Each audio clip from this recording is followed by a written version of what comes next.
Diseases, cancers, disorders. All things people are predisposed to based on their genetics. The twisted spirals of sequence data that determine if you will be skinny or fat, tall or short, blue-eyed or brown. Genes. Keep some people healthy, make other people ill.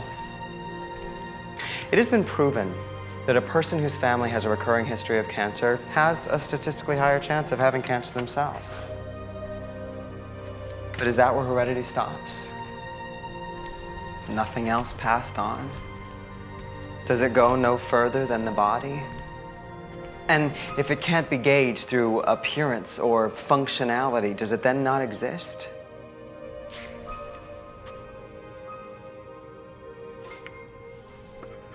Perhaps the notion of heredity needs to be redefined.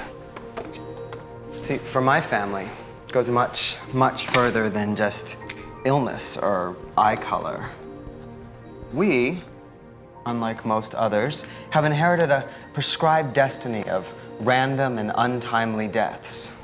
A type of hereditary misfortune that is both unavoidable and indisputable.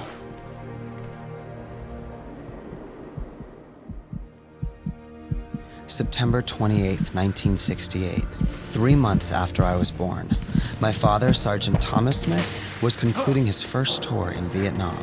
His company came under heavy fire just outside their base at Quezon. He was separated from the rest of his unit. In his hasty search for cover, Dad fell into a mortar hole and struck his head against a large rock. It rendered him unconscious. The heavy rains of the Vietnam jungle came, as they always do, without warning. Slowly, the rising water filled the crater. Unconscious and unable to move, my father drowned before I ever got to know him. As a lifelong diabetic and a survivor of 3 heart attacks, Uncle Mark was his doctor's worst nightmare. Not to mention he had a penchant for sweets. He started off every morning with a bear claw and a great big glass of chocolate milk, and would often enjoy a sucker on his way to the office. With the object of his obsession at his fingertips, failed to notice the double-parked Good Humor truck just in front of him. The low-speed collision caused only minor damages to both vehicles, and one might expect that both drivers would walk away unharmed. And Mark would have, had he not lodged his candy in the back of his throat. That morning, my Uncle Mark choked to death on a cherry-flavored lollipop with bubblegum center, killed by his sweet tooth.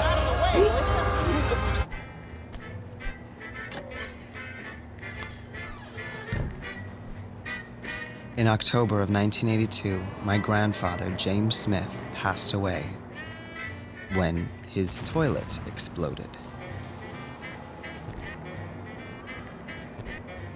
It took investigators over a week to determine exactly what happened.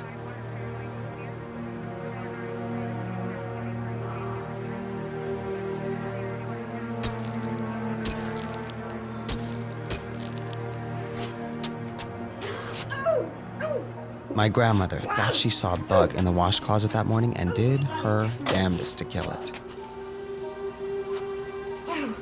Before she had the opportunity to flush the toilet and clean up, the smoke alarm went off in the kitchen. Her quiche was burning.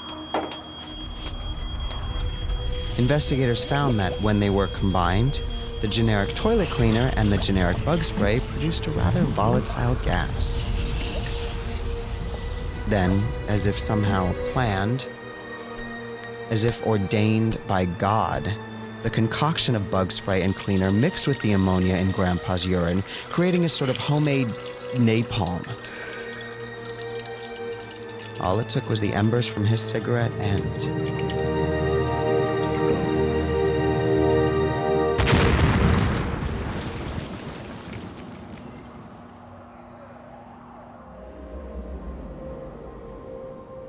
Exodus 34, verse 7. Keeping mercy for thousands, forgiving iniquity and transgression and sin, and that shall by no means clear the guilty, visiting the iniquity of the fathers upon the children, and upon the children's children, unto the 3rd and 4th generation. Many people have told me at different times in my life that God works in mysterious ways, or God has a plan. But at the same time, these people scoffed at the notion that my family's cursed, that we're all destined to meet our demise in some sick, often humiliating, and untimely chance event.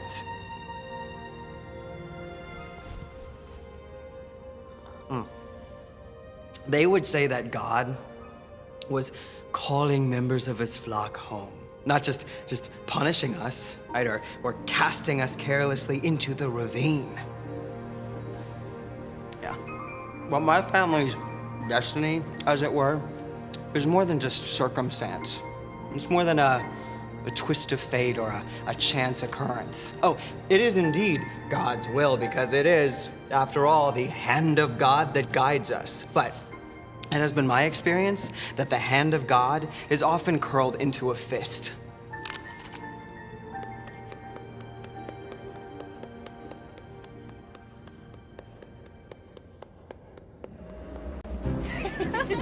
My Uncle Peter and his new bride, Aunt Nancy, were on their honeymoon in the Cayman Islands.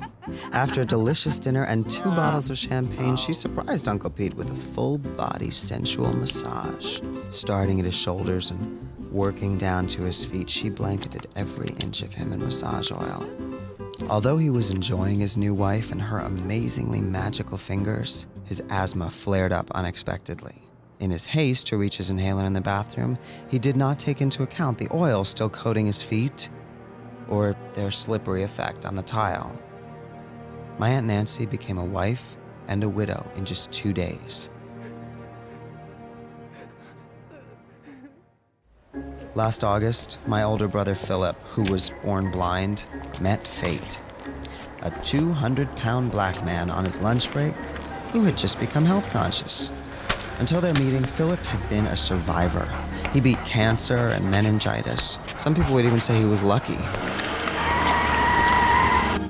Till that day. Then there was me.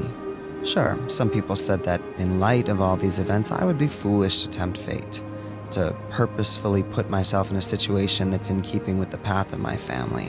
But they were the foolish ones, because I was not following the rules, I was changing them. For the first time in the history of my family, I was choosing my own destiny. It was not up to fate or chance. I wasn't sitting idle while doom slowly crept closer, waiting to snatch me away. It was my choice. I was in control of what happened and when. Unless that was what fate had planned for me all along.